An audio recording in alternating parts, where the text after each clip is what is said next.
Welcome back to Primetime News. And a special welcome once again to our viewers on TVJ International in the Cayman Islands and online at onespotmedia.com. Up first this evening, Health Minister Dr. Christopher Tufton has sought to clarify the circumstances surrounding the case at the Bustamante Hospital for Children who is in need of surgery for scoliosis. The surgery was delayed because of poor conditions at the hospital. And as Jamaica Maitland reports, although the child has been referred to the University Hospital of the West Indies, there is still no definitive timeline on when she'll receive the corrective procedure. 11-year-old Ajani Parchment will have to bear the discomfort of her scoliosis a while longer before she's able to live a normal childhood. Her surgery was postponed at the Bustamante Hospital for Children because the operating theatre is not up to standard. It doesn't have a functioning AC unit, making it too hot for surgeries. But during a press briefing Thursday morning, Health Minister Dr. Christopher Tufton says the procedure can be facilitated elsewhere. The University Hospital of the West Indies has consented, based on discussions and with the lead clinician there, Dr. Carl Bruce, having consulted with his team at UWIC to make an operating theatre available. The issue is the doctors who are part of a mission from the United States leave the island in 24 hours. Fighting back the tears is Dr. Robert Bradley, who heads the team. Sadly, he says it's too late. They want to make accommodations, make the decision today to do it tomorrow. That's not right. It's not right for the patients.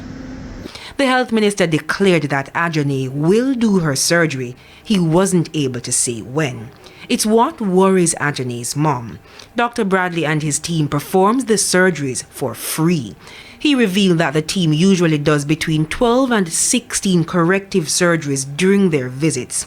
This time, they were only able to do 5. In regards to my daughter's surgery, I still don't have any clue whether it's going to be done or not.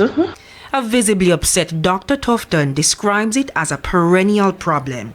The multi-million-dollar high-functioning operating theaters are seemingly not functioning.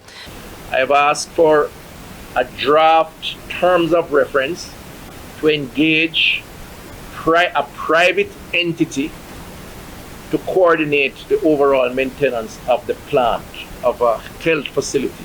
CEO of the hospital, Anthony Wood. We have 5 operating theaters.